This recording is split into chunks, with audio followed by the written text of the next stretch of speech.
mereka itu tidak melihat kamu itu siapa secara fisik ya. Kalau orang Jawa, mereka tuh melihat ini orang secara spiritual dalamnya gimana gitu loh. Nah pas dia lagi foto, itu ada kayak cahaya gini. Saya nggak tahu masih ada nggak ya fotonya, kayaknya udah nggak ada deh, udah lama banget ya. Jadi kayak cahaya kayak ular gitu ya, tapi putih gitu, siut gitu. Ketika saya cabut tuh kayak ada yang lompat keluar, kayak ada sesuatu yang keluar gitu. Ya kayak ada sesuatu, kayak ada orang tiba-tiba kayak orang keluar tapi nabrak gitu. Assalamualaikum warahmatullahi wabarakatuh. Sampurasun teman-teman, kembali lagi bersama aku Lala Hie di channel Serem Midnight. Oke, seperti biasa di video-video Serem Midnight ini pastinya akan membawakan cerita tentang pengalaman mistis ya. Nah, di video kali ini aku bersama suami aku akan berbagi cerita yang pernah dialami oleh suami aku, teman-teman. Lebih tepatnya ya pokoknya pengalaman mistis deh. Dan buat kalian, terima kasih yang udah tetap support aku. Jangan lupa ya tetap support, terus dinyalakan lonceng notifikasi supaya nggak ketinggalan video-video terbaru dari Serem Midnight. Terus pantengin Serem Midnight dan kita masuk ke ceritanya.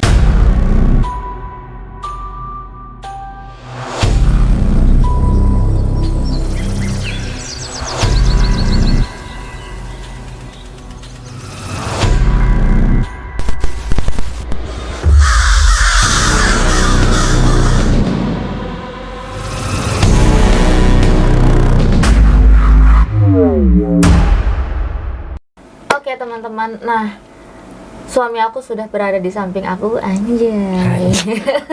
Jadi gimana Papi? Papi itu mau menceritakan share pengalaman Papi yang dulu-dulunya nih, sebelum ketemu aku ya kan? Iya dong. Banyak banget pengalamannya.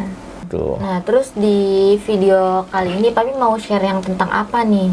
Iya mungkin random ya, karena kan ya nggak punya pengalaman yang rentetannya bertahun-tahun itu nggak ada, kecuali yang waktu kena santet itu memang itu lama ya proses untuk penyembuhan dan kemudian bisa bangkit lagi gitu ya.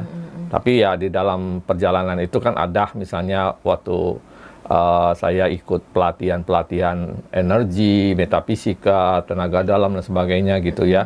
Dan juga ada pengalaman tentang perjalanan-perjalanan waktu itu masih sebagai seorang pemuka agama gitu ya, masih melaksanakan pelayanan keagamaan lah ke daerah-daerah gitu. Jadi ada beberapa pengalaman gitu. Tahun berapa tuh?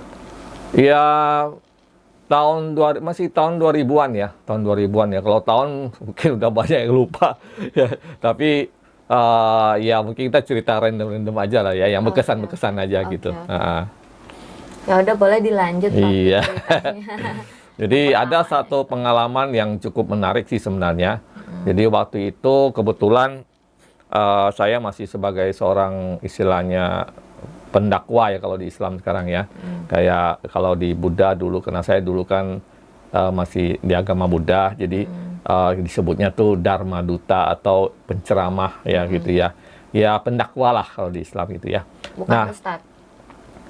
Iya bisa dikategorikan seperti itu gitu ya. Nah waktu itu ada satu perjalanan saya ke daerah Jawa Tengah, tepatnya di daerah Yogyakarta ya. Jadi di Yogyakarta itu kebetulan waktu itu ada beberapa umat saya yang mulai berkembang ya. Jadi mereka itu orang Jawa asli.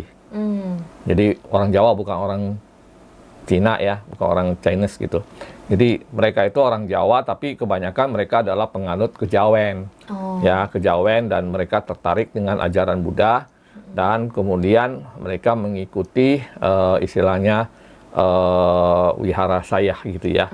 Nah, jadi memang setiap bulan kan saya melakukan perjalanan untuk ceramah, untuk istilahnya itu dakwah gitu ya, untuk ceramah, kemudian memberikan penjelasan-penjelasan, kemudian juga membimbing mereka gitulah istilahnya gitu. Nah, ada satu pengalaman yang unik gitu ya, ketika itu saya lagi ke daerah Jogja itu yang saya sebutkan. Nah, ada satu umat yang ngajak saya mau ketemuan dengan seorang dukun. Hah? Seorang dukun? Iya, dukun. Ya, paranormal lah gitu ya. Nah, menurut dia, ini mungkin bisa diajak untuk ikut di kitanya gitu. Memang umat saya di Jogja waktu itu kebanyakan juga memang orang spiritual. Ya ada beberapa malah paranormal gitu loh. Ya, Kebanyakan daerah iya, seperti itu ya dan kalau ke sana tuh ya selalu tuh ceritanya ya magic gitulah ya, hal-hal mistis gitu. seputar Ah, ah. gitu. Dan memang tidak gampang ya mereka menerima kita karena mereka itu tidak melihat kamu itu siapa secara fisik ya. Kalau orang Jawa, mereka tuh melihat ini orang secara spiritual dalamnya gimana gitu loh.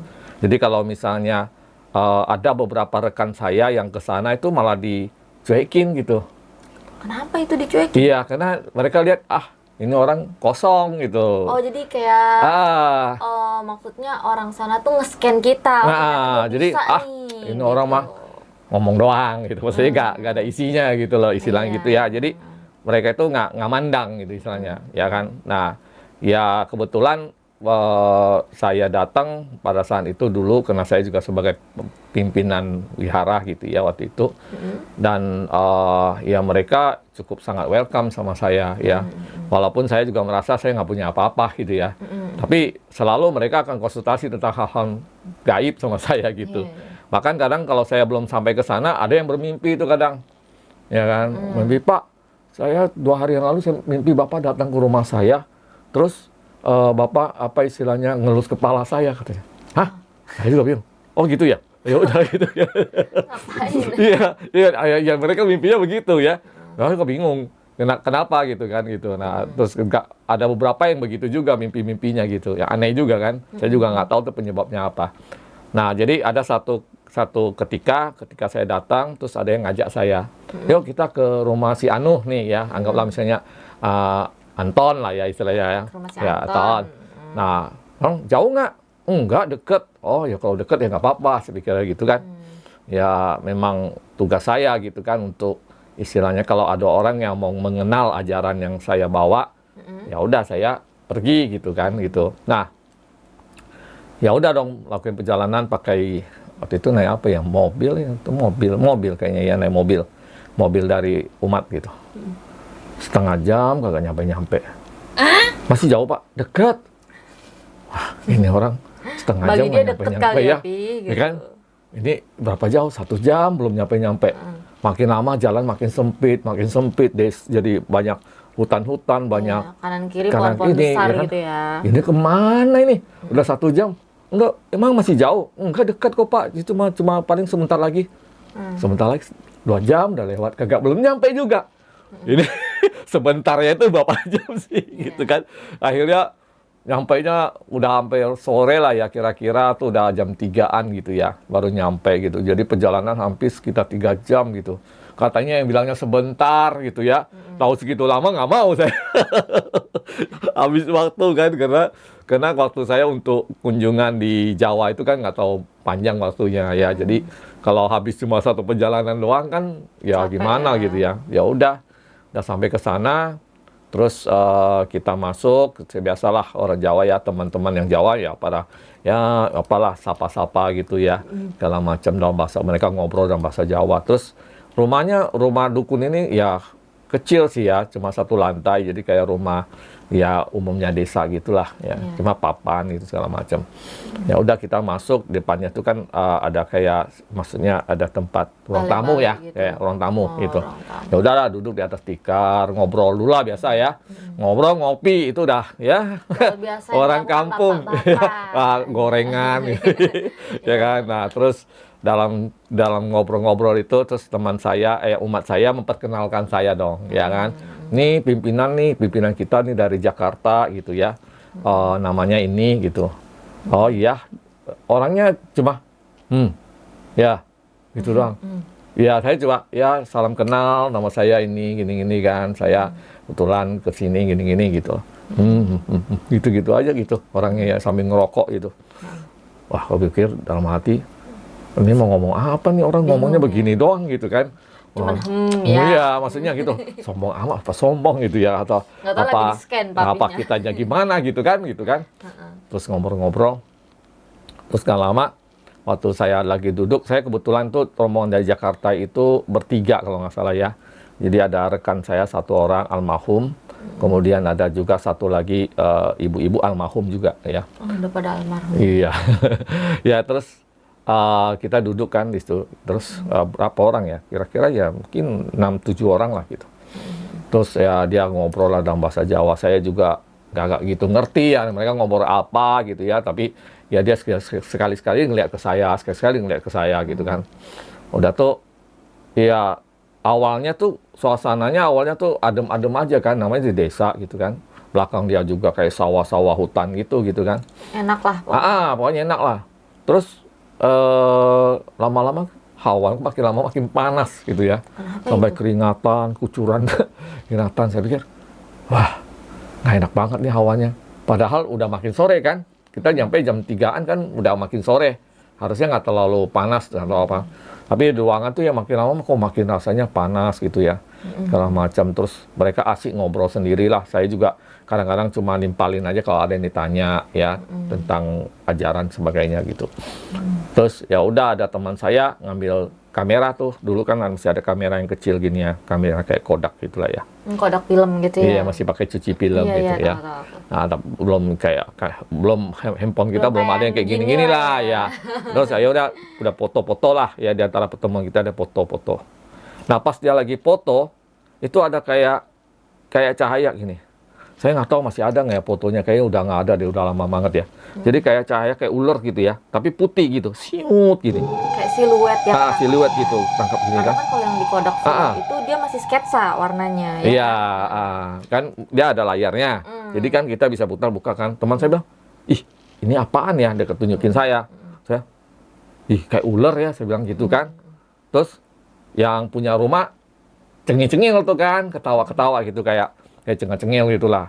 Terus kita tanya, Pak ini tadi foto kok ada begini ya? Terus dia bilang, oh itu biasa peliharaan katanya, gitu. Pegangannya gitu. Iya, dia bilang di belakang saya ada tempat buat mereka itu katanya, biasa makhluk-makhluk ular gitu. Ya kita tegang tuh orang ini, ya kan? Wah, ada beginian gitu kan?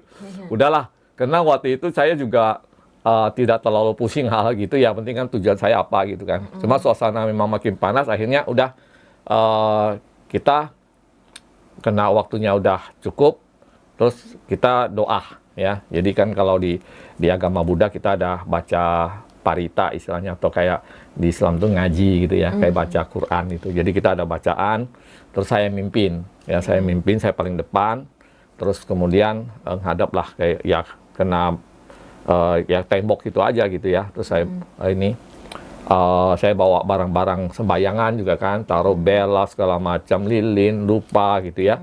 Terus ya udah baca, saya mimpin gitu. Nah selama saya mimpin tuh saya ngerasa tuh ya kan kayak energinya kayak tabrak-tabrak gitu loh ya, kayak duar. Saya pikir, waduh, padahal udara tuh bener loh dingin, tapi ini keringat kucuran terus gitu. Ya kan sampai basah satu badan kan, saya cuma nggak enak tuh. Akhirnya udah pokoknya saya baca terus ya, pokoknya konsentrasi lah untuk supaya ya istilahnya memandu sembahyang itu berjalan dengan baik gitu kan, nggak yang ngeblank atau lupa gitu segala macam. Nah udah selesai gitu kan, udah selesai kita ke ruang tengah lagi, ke ruang tamu gitu kan, terus ya sambil ngobrol-ngobrol makan. Nah anehnya tadi kan kalau awal-awal saya datang itu kita tegur segala macam, dia jawab gitu-gitu aja. Selesai sembahyang bawel tuh dukunnya Langsung iya kan, maksudnya terbuka. ngobrol gitu kan. Tuh dia suruh saya duduk di sampingnya. Jadi teman saya yang bawa saya, teman saya ini juga udah almarhum ya, yang orang Jogja ini, yang orang Jogja ini. Terus saya gitu kan, terus dia giniin saya, Pak jagain teman saya ya. Lah apa yang mesti dijagain, saya bilang, ya kan, saya nggak bisa jaga apa-apa gitu ya. Nah bagi saya nggak tahu apa yang dia rasakan, apa yang dia gimana, saya nggak tahu ya. Apa mungkin dia nyeken bahwa ini orang mungkin gimana ya. Pasti dia ada ngelihat papin, nerawang papin. Ya nggak tahu lah ya, tapi saya ngerasa ya kayak gitu-gitu aja gitu. Nah, habis selesai itu malah dia nitip temannya kan, padahal temannya itu jauh lebih tua dari saya. Ya umurnya bisa beda 10 sampai 10-an 15 tahun gitu kan, lebih tua, orang tua lah. Ya kan, udah itu dia juga, teman saya almarhum ini juga sebenarnya adalah salah satu orang yang dipercaya di keraton di Jogja.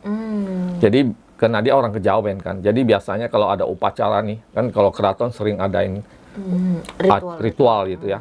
Dia selalu dipercaya untuk mimpin, manduin gitu ya. Nah, lo malah nih suruh nitip dia ke saya kan nggak lucu kan gitu, saya pikir dalam hati kan. Tapi saya ya udah enje aja gitu ya, kita hormati orang tua gitu kan.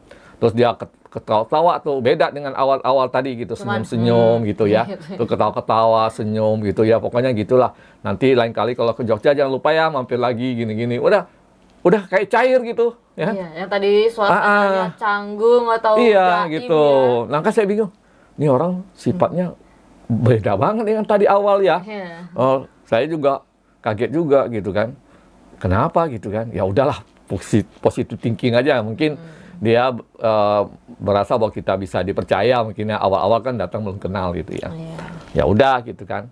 Selesai terus kita pulang. Itu salah satu pengalaman yang menurut saya nggak tahu karena waktu itu saya juga nggak bisa memperkirakan apa yang terjadi di sana. Ada apa gitu ya. Tapi ya intinya ya seperti itu salah satunya gitu yang menurut saya cukup menarik gitu. Dan ya mungkin memang udah culture-nya, budaya di sana ya. Jadi kalau orang tuh misalnya dianggapnya orang pimpinan atau seseorang yang dianggapnya punya jabatan, itu selalu ya bagi orang yang punya kebatinan, mereka tuh ingin tahu tuh orang sampai di mana, mungkin gitu ya. Iya, kepo gitu. Pengen tahu papi tuh kayak gimana. Iya gitu. Terus? Iya, terus ada lagi satu hal juga di sana yang biasalah ya kalau udah sampai di Jawa itu selalu ya, ini Pak kemarin ya, ini di waktu yang berbeda ya. Oh, berarti kalau yang pas abis ketemu paranormal yang tadi itu, papi kan yang foto tuh ya kan, terus kan ada kelihatan ular itu nggak ada, pas pulangnya nggak ada gangguan atau nggak ada, lancar aja, gitu. lancar aja. Mungkin saya bebal kali, tapi biasa aja gitu, nggak ada kejadian gimana. Berarti itu cuma sampai situ doang. Sampai situ terus doang. Di hari yang berbeda. Di hari yang berbeda ada lagi itu ya, kita lagi kumpul ya sama teman-teman yang di Jogja ya, mereka ada 2-3 orang tuh paranormal, ada yang tokoh spiritual ya. Kebetulan teman saya yang almarhum ini kan dia yang ibaratnya sebagai kepala cabang lah istilahnya ya di Jogjanya. Nah terus mereka tuh kalau datang tuh ya gitu ya, kita nggak bisa menerangkan tentang yang gimana ya, ngikutin alur aja ya. Mereka senangnya hal-hal yang gaib-gaib gitu ya. Pada waktu itu saya juga bukan termasuk orang yang udah istilahnya ahli banget lah gitu ya. Cuma karena saya jalanin tugas keagamaan aja gitu. Nah, kadang mereka nunjukin, ini keris loh, ini keris ditawarin sekian ratus juta, dalamannya ada isinya gitu kan. Mahal banget. Ya kan gitu. Terus mereka nunjukin ke saya, Pak, nih coba diliatin. Ya kan. Waduh, saya bilang saya nggak ngerti nih soal keris-keris ini ya. Gimana gitu ya. Iya nggak apa-apa. Papa coba cabut aja liatin gitu. Itu tadi apa? Ada isinya segala macam gini-gini. Terus saya pikir, wah bener nih, nggak apa-apa nih, saya bilang gitu kan. Ya udah, terus kasih ke saya cabut dong ya, saya cabut ya. Terus itu aneh tuh, itu terasa banget ya. Ketika saya cabut tuh kayak ada yang lompat keluar, kayak ada sesuatu yang keluar gitu. Ya kayak ada sesuatu, kayak ada orang tiba-tiba kayak orang keluar tapi nabrak gitu. Gimana sih? Oke, misalkan kalau kan kita ngebuka pintu, orang itu lari. Iya, kayak seperti itu kan. Saya sampai kaget kan. Apaan? Gitu kan. Terus gitu. Kayak nabrak tuh kabur gitu. Ya kan? Apaan nih saya pikir gitu kan. Berarti ya udah, saya nggak prasangka gimana lah. Cabut aja terus lihat gini kan. Nah, pas yang kayak gitu, kejadian itu, teman saya bilang, waduh, kodamnya kabur nih. Nah, loh, saya pikir apa itu kan? Saya kaget kan. Hah? Apa Pak? Ya kodamnya kabur tadi katanya kan. Ya mungkin beberapa mereka tuh kan bisa lihat hal gaib. Saya nggak bisa lihat gitu ya waktu itu ya. Jadi cuma ngerasain aja ada kayak energi yang nabrak gitu. Terasa kayak orang nabrak. Terus bus gitu kan. Kabur. Saya jadi ngerasa nggak enak dong. Waduh, gimana nih? tadi harga berapa ratus juta. Iya, iya. Ya kan? Sih. Emang bener ya kalau pameran-pameran begituan apa benda-benda pusaka yang ada isinya atau apa itu mahal-mahal ya Pi ya? Iya, mahal-mahal karena dianggapnya kan ada nilai. Iya. Selain nilai Budaya. historis, budaya, ada nilai apa namanya spiritualnya, Iya, iya, ya benar. kan? Ada kalau orang Jawa bilang istilahnya yoni ya gitu. Ini kayak yang ini ya. Iya. Ya kan gitu. Jadi waktu dicabut keluar, terus saya bilang, waduh Pak, maaf Pak, saya nggak ngerti apa-apa. Saya bilang kan, emang kodamnya gimana? Katanya, nggak tahu. Tadi katanya keluar gitu loh waktu Bapak cabut. Oh, ya udah terus ini gimana Pak?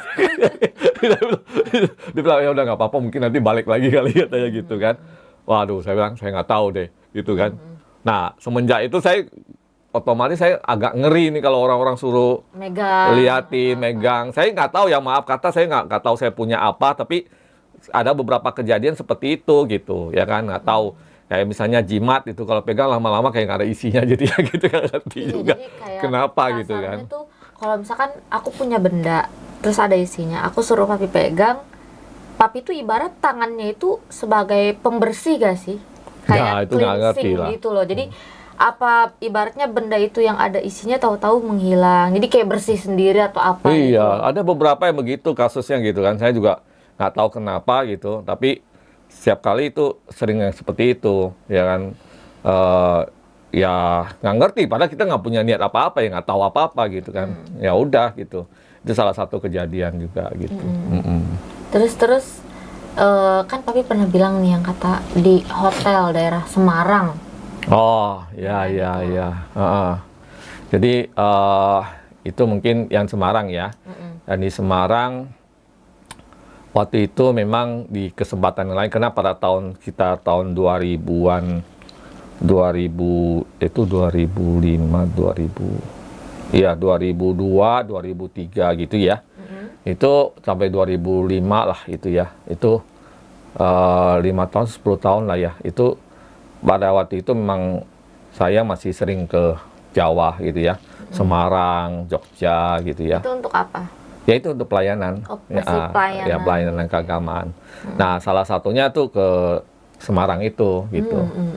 Nah, tiap kali kalau saya pergi naik kereta api. Iya, Kadang naik bus. enak Kan irit. Naik kereta api. Nah, naik kereta api kalau di Semarang itu kan kereta apinya nyampe itu langsung udah di tengah kota tuh. Ya kan, stasiunnya. Nah, biasa saya nginap tuh kalau di Semarang di di daerah Semarang Lama. Semarang Lama tuh banyakan pecinan, jadi banyakan orang Chinese di sana. Nah, adalah hotelnya nggak tahu sekarang masih ada nggak atau nggak ya, saya juga udah lupa nama hotelnya, tapi hotelnya dulu tuh masih satu lantai gitu aja ya. Jadi orang-orang tuh biasa sebut dulu tuh hotel salesman gitu. Oh. Ya karena banyakan orang yang melakukan perjalanan untuk nawarin barang-barang, nginap karena murah. Dan 200.000, 155.000 waktu itu. Di tahun berapa itu? Ya tahun 2000-an gitu. 150.000 segitu udah mahal kali, Pi. Tahun Iya, ya, tapi udah termasuk makan gitu. Mungkin kalau sekarang kelipatannya kali ya 1 Iya. juta gitu. Ada sekarang dia 75.000 sampai 150.000 lah ya kan kalau pakai AC gitu. Gila. Kalau pakai kipas angin yang mungkin 75.000 gitu. Gocap lah. Gocap. Iya, pokoknya sekitaran gitulah. Nah, terus waktu itu padahal hotel ini saya udah biasa ke sana. Kalau tiap kali kalau ke Semarang untuk pelayanan saya pasti ke sana nginap di hotel Nginepnya di ini. situ lah ya. Karena hotelnya kan pertama walaupun murah tapi bersih gitu. Udah tuh dapat sarapan. Udah tuh di tengah kota. Terus kayak saya mau kemana-mana tuh gampang. Enak gitu. Nah, ini hotelnya letaknya di belakangnya itu ada sungai. Dulu dibilangnya sungai itu sebenarnya dulu tuh sungainya gede. Bisa dilewatin kapal dulunya. Kapal perahu, kapal kayu gitu ya. Sekarang udah nggak bisa. Nah, hotel tua, tapi ya bersih lah gitu ya. Walaupun hotel istilahnya kelas yang kayak gitu, itu ada bathtub di dalamnya. Ada bathtub. 150. Nah, Gila, iya bener sih sekarang mah 1 juta ke atas. Sumpah segitu dapat bed. ya, terus kan waktu itu biasa saya nginap di hotel itu. Cuma yang kamar ini saya belum pernah nginap. Jadi ini pertama kali yang di kamar itu. Nah, waktu saya baru masuk kamar, itu kan masuk ya, udah perasaan nggak enak tuh. Ini kok beda ya hawanya gitu ya. Kayak deg deg deg deg deg gitu ya, kayak nggak enak lah, nggak tenang gitu. Ya apa sih ya? Terus ya pergilah ke WC ya, mau kencing gitu kan. Terus ada bathtub, pikirnya, wah enak nih. Ya kan memang kali ini saya sendiri doang kan. Ya pengen, ya istilahnya berendam lah gitu kan. Pas begitu ngelihat bathtub, feng. Kayak dapat penglihatan Iya, gitu. jadi di pelupuk mata itu kayak ngelihat gambaran gitu ya.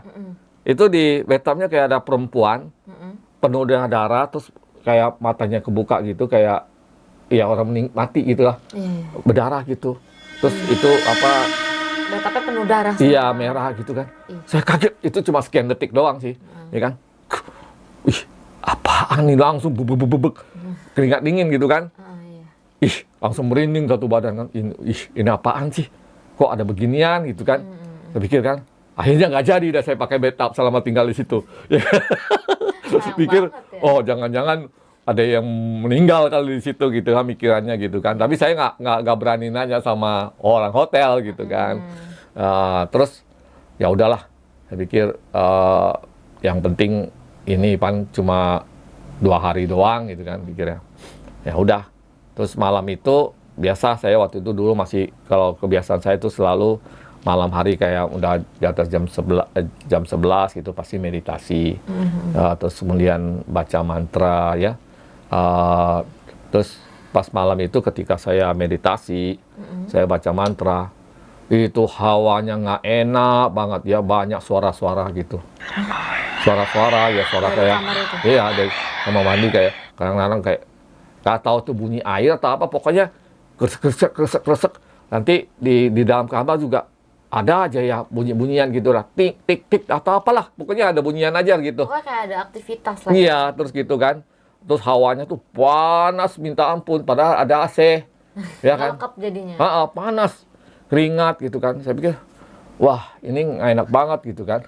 Udah, terus saya tetap aja lanjutin meditasi gitu ya. Saya doain semoga ya, semoga yang di sini semua bisa tenang, bisa ini. Saya nggak punya niat apa-apa, saya nggak mau mengganggu gitu ya. Terus saya melimpahkan doa saya untuk mereka-mereka gitu ya. Karena di Buddha itu ya ada istilahnya pelimpahan jasa gitu ya. Saya baca sutra, habis itu saya limpahin kebajikan untuk mereka-mereka gitu. Udah dong, terus malam tuh tidur kan. Selesai saya meditasi, habis itu tidur. Tidur nggak mimpi apa-apa sih. Nggak mimpi apa-apa, atau saya udah lupa nggak tahu. Tapi kayak nggak ada mimpi apa-apa. Nggak dibikin erep-erep apa? Nggak ada apa-apa ya. Cuma waktu meditasi itu aja yang rasanya nggak enak banget. Energinya kan seliweran tuh kayak nggak jelas gitu loh. Iya. Ya nggak jelas gitu. Mungkin dia pikir kayak, ini orang ngapain nih baca-baca doa di sini? Ya gitu, atau apa kan gitu ya. Paling Jadi kalau nggak enak hawanya kena dia gitu kali. paling model saya kan kalau baca doa keras. Ya. Itu baca sutranya itu kenceng banget gitu, Papi.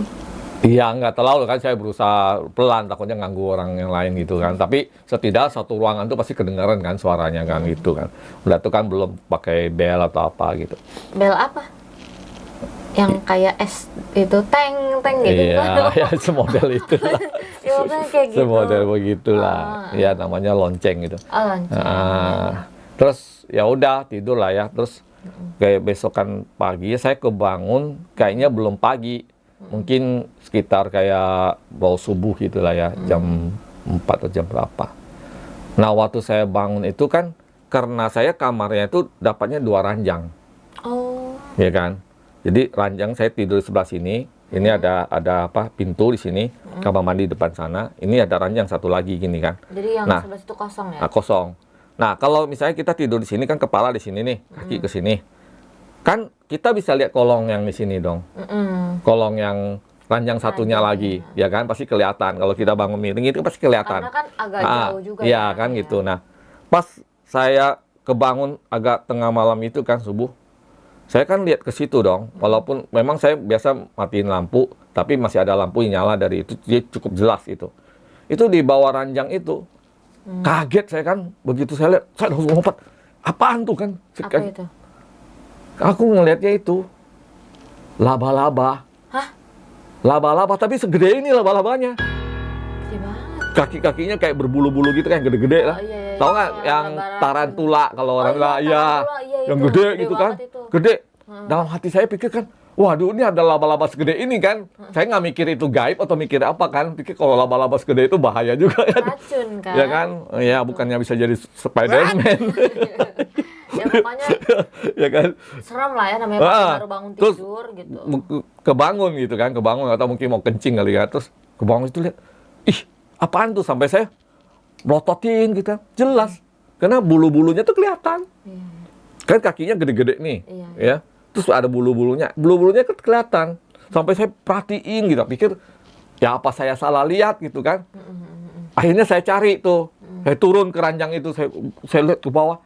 Udah nggak ada. Itu cuma sekian detik kan. Itu saya lihat. Terus saya lihat nggak ada. Di ranjang bawah saya juga nggak ada.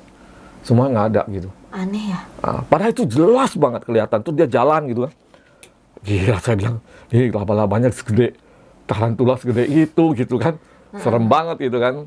Ya saya nggak mikir itu apa itu setan kayak atau apa kan. Nggak mikiran, yang saya pikir tuh ya itu laba-laba gitu loh. Kalau naik ke kita terus dia gigit kita ya, kalau jadi Spiderman masih bagus. Iya gitu. Spiderman, tapi jadi Spiderman ya nanti. Iya, kalau jadi Spiderman masih mending. Kalau enggak, Iya benar. waduh, racunnya. Iya gitu. Nah terus itu kan papi hari pertama, hari kedua itu berarti ada Spiderman itu, tarantula itu. Iya, hari kedua sampai seterusnya nggak ada lagi. Oh nggak ada lagi. Cuma hari pertama itu aja. Jadi malam pertama itu yang pas pertama saya datang lihat, terus tidur, terus besok paginya kan itu. Berarti satu malam itu aja gitu. Habis itu hari kedua, ketiga nggak ada sama sekali. Jadi biasa-biasa aja ya, mungkin nggak Dia tahu. masih lihat kali ya, apa gimana gitu ya. Iya, Masih mungkin lihat ke juga papi, kali kalau ya. misalkan mungkin itu ada penghuninya intinya mah gitu loh. Nggak peduli mau gaib bentuk apa, yang penting di situ ada penghuninya gitu. Mungkin kayak kasih tahu kali ya, aku ada di sini nih gitu loh, Yang ya kan? namanya gaib kan. Gitu.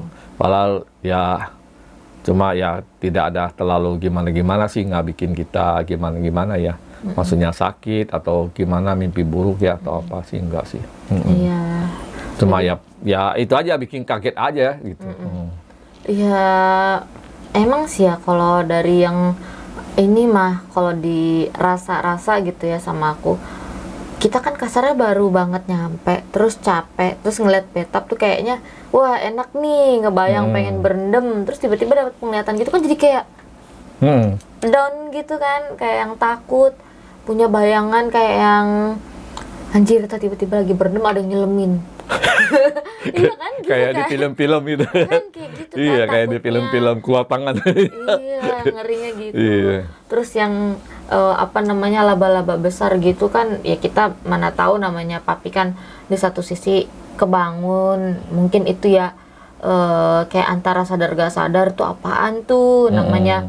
Di tempat itu kan gelap, walaupun kasarnya nggak ada sosok atau apa, tapi kan mata kita, penglihatan kita kadang kalau bangun tidur tuh kayak masih runyam gitu, kayak apaan tuh, kayak ada orang ya, padahal mah nggak ada gitu loh. Kayak gitu mungkin.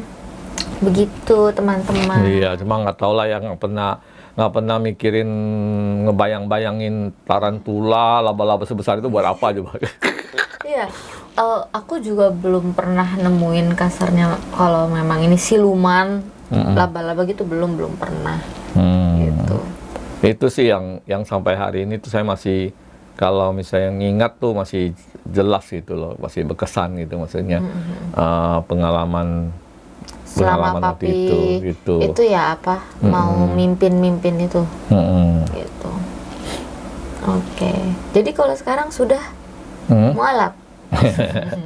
Nah itu kan perjalanan panjang. Iya, Nah itu memang ada lagi juga yang apa istilahnya, apalagi ya, ada kejadian lain juga sih, beberapa kali gitu ya. Di tempat yang sama, maksudnya kayak pas selama papi dapat inian mimpin daerah sana juga atau gimana? Kalau itu sih setelah itu memang tidak terlalu banyak, paling yang ya biasa-biasa aja dengan cerita dari umat ya. Jadi di Jogja waktu itu ada satu kali juga saya bawa biksu dari Jepang gitu ya ke sana, terus kita mimpin doa, dan uniknya kali ini kita istilahnya itu pertemuan ya, pertemuan istilahnya kayak kita ngumpul gitu ya. Itu di rumah salah satu umat, dan itu di umat itu rumahnya bekas Belanda. Oh. Jadi memang di jalan itu semuanya rumah bekas Belanda semua, ya kan. Tuh rumahnya masih bagus banget gitu ya. Nah tapi di depan rumah ini kan ada kayak lapangan gitu ya. Itu rumputan semua. Nah kita di situ pakai tikar gitu ya. Terus ya orang-orang kalau mobil motor lewat ya, ngeliat kita gitu kan. Lihat kita sembayang gitu kan. Nah, terus ya udah kita sembayang di situ kan. Nah saya bawa biksunya waktu itu dari Jepang, wanita gitu ya. Nah terus selesai sembayang itu teman saya yang orang Jogja itu pada cerita sama saya, ya kan? Ya karena mereka kan ada yang saya cerita, mereka ada yang beberapa yang paranormal, memang bisa melihat ya istilahnya hal-hal gaib gitulah. Iya. Nah jadi dia cerita pada waktu kita mulai doa, mulai baca doa itu ada energi yang gede banget turun dari atas di tengah-tengah. Ini kan umat ya, saya di depan sama itu, terus di tengah-tengah sini, jadi kayak pusaran gitu loh, ya, kayak pusaran energi turun, gede banget cahayanya tuh, kayak ini ya, kayak api unggun gitu loh, besar banget gitu, terus terang banget sinarnya, warna kemasan gitu. Nah di dalam warna kemasan itu kayak ada bentuk kayak teratai gitu. Mereka yang ngomong seperti itu ya. Iya, yang paranormalnya lah. Iya, karena saya nggak bisa lihat ke belakang kan, karena yang mereka lihat tuh di belakang. Ibarat imam lagi sholat masa nengok kan? Iya, jadi kan saya di paling depan mimpin sama yang bisu ini, terus ada jarak dong, baru umat di sini. Nah di tengah-tengah sini berarti gitu. di belakang papi sama ya di belakang itu. Nah dia lihatnya begitu, dia bilang, katanya ini energinya luar biasa gitu kan katanya gitu. Nah seperti itu. Jadi banyak kan memang saya yang istilahnya mendengarkan cerita-cerita dari mereka tentang hal-hal yang ya mungkin menyangkut saya atau menyangkut aktivitas yang kita lakukan yang mereka lihat gitu kan. Nah saya sendiri ya biasa-biasa saja gitu kan. Ya doa-doa aja gitu kan, nggak pernah mikirin gimana gitu. Itu juga salah satu pengalaman yang dialami oleh almarhum teman saya juga gitu. Jadi ngeliat lah pokoknya. Iya. Nah makanya mereka tuh bisa ngikut gitu ya, maksudnya mau ngikut sama saya di istilahnya wihara kita itu dulu tuh kecil gitu ya, cuma berapa orang doang umatnya kan gitu. Tapi mereka mau ikut kita gitu, padahal mereka itu kejawen gitu ya, dan mereka tuh ya kuat banget puasanya, meditasinya, semedinya gitu. Jadi mereka tuh mau ngikut orang juga nggak sembarangan gitu, ya kan, mau percaya sama orang gitu. Itu sih beberapa pengalaman yang cukup berkesan. Kalau yang kecil-kecil ya banyak sih ya, cuma kayaknya nggak terlalu gimana lah. Biasa aja gitu lah ya. Berarti papi banyak juga ya umatnya ya papi tuh. Kalau dulu tuh di Jogja tuh bisa mungkin 30-an gitu ya, Semarang 20-an, 30-an gitu. Nah banyak sih, cuma ya di Semarang juga banyak kan juga itu juga ada yang paranormal juga ya, segala macem gitu. Dulu lah masih dalam perjalanan, waktu dulu dalam kehidupan dulu gitu ya. Jadi begitu teman-teman pengalaman suami aku. Jadi memang banyak banget cerita. Nah itu kan ada yang cerita saya kemarin itu ke Amerika, ya kan, yang tentang ketemu peri, itu. ya kan, dan yang lain-lain itu juga termasuk salah pengalaman juga kan. Iya, itu yang udah ceritakan papi itu. Nah, yang beberapa konten yang isi cerita orang munian kalau macam itu kan juga.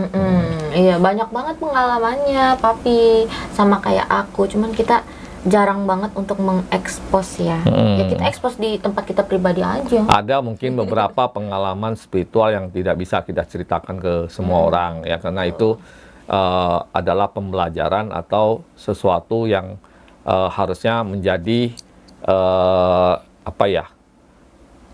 pelajaran buat diri kita gitu, yang tidak boleh kita omongkan ke orang lain ya kan.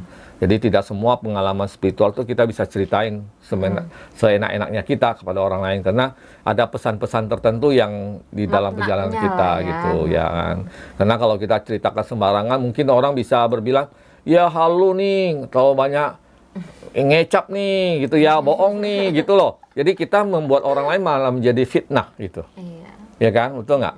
Misalnya kita cerita kayak misalnya saya sekarang sudah istilahnya mualaf gitu kan, misalnya gitu. Suatu saat misalnya saya mimpi dengan Rasulullah gitu kan, itu kan sebenarnya nggak boleh saya ceritain, ya kan? Oh gimana? Kenapa? Nanti kalau orang yang nggak percaya misalnya, oh bohong lah, masa bisa sih gini-gini, segala macam.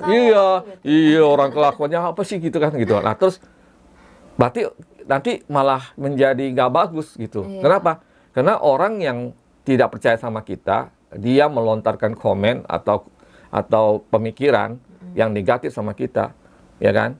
Kitanya sih mungkin nggak apa-apa ya, tapi karena dia tidak percaya, suatu saat mungkin dia akan mendapatkan karmanya, tulahnya gitu loh. Kan bahaya, ya bahaya gitu. Mendingan udah kita nggak usah ceritain perjalanan spiritual yang kita alamin gitu ya. Nah, kenapa kita memilih jalan ini? Ada yang sebagian kita bisa cerita, ada sebagian nggak bisa gitu. Dan kasarnya kita juga perjalanan spiritualnya bukan sekali, 2 kali, atau bukan kita cuman aku ngeliat pocong, aku ngeliat kuntilanak, aku diganggu ini, enggak. Kita tuh perjalanan spiritualnya seperti ada klien, pembersihan aura, bukan aura, terus pembersihan santet, guna-guna segala macam, kita seperti itu. Bukan yang cuman iya aku digangguin di rumah kosong, aku di kontrakan ini diteriakin nih. Enggak, kita nggak begitu. Mohon maaf nih. Bukannya gimana ya. Sama kita benar-benar punya beberapa klien yang memang alhamdulillahnya mereka yang mungkin bisa dibilang nggak percaya dengan kejadian hal ini, terus kita bantu, kita tolong mereka sembuh, sehat, ya udah. Dan ada pun yang nggak sembuh dan itu meninggal, ya memang sudah takdirnya. Sudah jalannya gitu udah kan. Jalannya seperti itu. Iya kan, karena ya zaman sekarang kalau saya lihat kan kalau di sosial media tuh orang begitu gampang menghakimi orang lain, ya kan. Ya kalau saya pribadi saya nggak pernah berusaha ya, karena yang berhak menghakimi manusia itu hanya Allah. Itu ya, yang berhak menentukan bahwa orang ini benar atau nggak benar itu cuma Allah. Kita manusia nggak bisa lihat, kita cuma bisa lihat kulitnya aja, kita nggak tahu hatinya. Iya benar. Ya kan, jadi kalau kita bisa berani menilai seseorang, wah, apakah kita itu lebih baik daripada Allah itu kan? Itu bahaya banget gitu, dan itu bisa menyebabkan kita jadi menerima tulah atau karma gitu ya, yang buruk gitu. Nah, kayak misalnya kamu cerita tentang pengalaman santet gitu ya, dengan banyak orang yang nggak percaya. Kalau saya dengar cerita orang, kalau saya nggak percaya, ya udah saya nggak apa-apa, saya nggak perlu saya komen gitu loh. Ya saya cuma, oh ya mungkin pengalaman dia gitu, saya hargai gitu. Tapi tidak perlu kita komen yang negatif gitu, ya kan?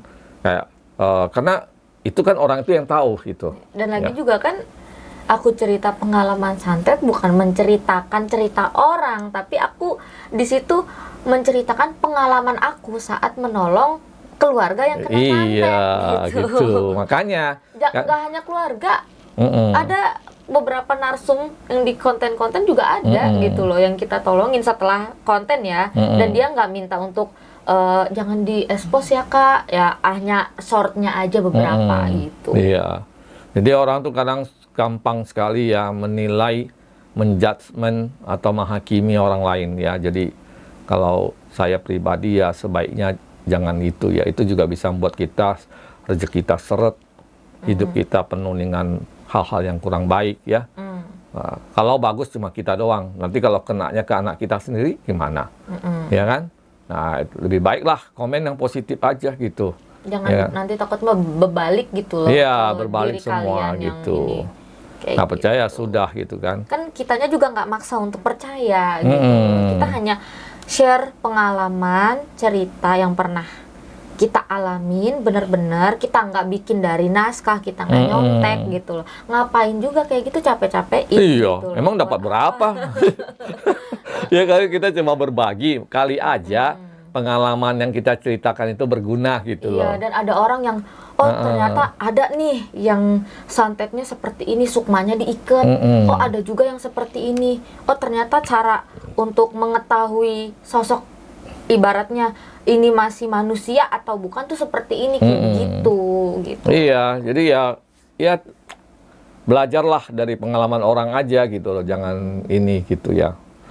Kadang-kadang makanya saya sendiri kan juga selalu menyaring ya informasi yang bisa kita sampaikan dan ada yang tidak bisa kita sampaikan gitu. Yang kalau menimbulkan terlalu banyak istilahnya orang berpikir yang gimana-gimana ya mendingan nggak usah gitu ya. Walaupun tuh pengalamannya sebenarnya bagus gitu. Gitu. Jadi nanti daripada orang memikir yang gimana-gimana gitu ya. Ngarang lah, apalah, loh kita yang ngalami kok ngarang sih gitu loh. Ya kan, buat apa coba ngarang-ngarang gitu, hal-hal kayak gitu. Ya kan? Dan jadi seperti ini juga kita kan nggak kepengen ya, Pi ya. Iyalah, ini kan Tahu-tahu perjalanan hidup. Terlahir sebagai manusia ya kan, nggak ngerti apa-apa, semakin besar ternyata dikasih kelebihan seperti ini sama yang maha kuasa dan kita harus jalanin. Berarti itu tandanya kita orang terpilih, pilihan dari Allah untuk ibaratnya melakukan hal-hal yang baik, membantu sesama manusia gitu loh. Dan juga kasarnya kita nggak yang seperti apa ya bahasanya nih, nggak yang haus akan validasi, aku tuh ini loh, aku tuh beneran loh seperti ini, enggak gitu. Kita seperti ini tuh jatuhnya repot. Tapi kalau misalkan ada contoh, misalnya kamu udah menghujat orang bla bla segala macam, tahu-tahu kena tulah, terus dateng minta tolong dong dibersihin, terus si orang tersebut nih yang paham, dia nerawang nelusurin ya kan, pas ditelusurin, oh ternyata kamu biang keroknya sendiri, kamu yang bikin sakit hati orang, pas orang itu bales kamu merasa tersakiti. Nah itu kadang aku males tuh nolong. Iya, nggak mau, saya juga nggak mau ya kan? Kalau kita sebagai orang spiritual yang benar nggak mau nolong orang kayak gitu. Itu kenapa? Karena kalau karma atau tulah itu sudah berbuah, itu memang udah harus dijalanin gitu loh. Harus terima. Udah harus terima gitu. Jadi ya kalau kita misalnya, makanya kita kalau mau nolong orang pun kita harus lihat-lihat gitu loh. Penyebabnya apa? Ya kan? Misalnya dia kena santet, penyebabnya karena kelakuan dia sendiri. Sakitin hati orang lain. Ya kan itu juga kita mikir-mikir juga nolongnya. Kenapa? Karena udah itu buahnya gitu loh. Iya, benar. Ya kan, buahnya. Ingat loh, segala sesuatu yang terjadi itu tidak ada yang tidak ada yang tanpa izin dari Allah. Ya kan? Iya, nah, betul. Itu tulah juga gitu. Berarti ya memang masa kita mau lawan hukum alam gitu karena perbuatannya dia. Iya. Nah, terima aja gitu loh. Ya makanya aku pribadi bisa seperti ini tuh ya memang dari bimbingan yang pertama orang tua juga. Setelah orang tua, ya Allah walam ya, ini penglihatan aku dan penglihatan beberapa spiritual yang gaibnya pun menjadi bisa dibilang guru spiritual juga secara gaib. Bahkan dari situ pun aku bisa mempelajari, oh kalau misalkan kita ingin cari tahu sumbernya, kita cari benang merahnya, ini penyebabnya apa, ini dari mana gitu loh. Udah ketahuan benang merahnya di mana titiknya, kita ambil, kita hantem di situ. Kita nggak sembarangan juga melakukan seperti itu, nggak cuman dari mulut kayak ketangkep ini dapat nih, enggak. Kita itu baca beberapa ayat dari Quran yang maknanya bagus, yang memang punya energi spiritualnya kental gitu ya. Atas izin Allah kita minta gitu. Bukan berarti kita punya kodam, kita nyuruh kodam kita, nggak bisa. Kodam kita pun atas izin yang maha kuasa gitu loh. Kayak begitu teman-teman. Mungkin lain kali kalau itu kita bisa cerita tentang perjalanan kita ke Bali nanti ya. Oh iya, waktu ke Bali itu ya. Apa yang kita lihat di sepanjang perjalanan sampai di Bali segala macam. Sampai kita ngerasain yang ada gempa itu, yang pas ya. sehari sebelum gempa aku ngasih tahu ke Pak Ustadznya. Bukan Ustadz, apa namanya? Ya pokoknya itu ya, apa pedande ya pedande ya. Ya aku ngomong yang aku bilang hati-hati, harus jaga alam nih. Besoknya langsung gempa. Ya udahlah teman-teman. Itu aja. Ngolor ngilur. Nggak apa-apa. Endingnya begini. Yang penting kan ambil positifnya dari cerita suami aku, terus endingnya mungkin itu salah satu pesan-pesan juga atau unek-unek gitu. Biar kita itu lebih bijak dalam bertindak, ya kan? Karena tindakan kita akan menghasilkan apa istilahnya buah akibat.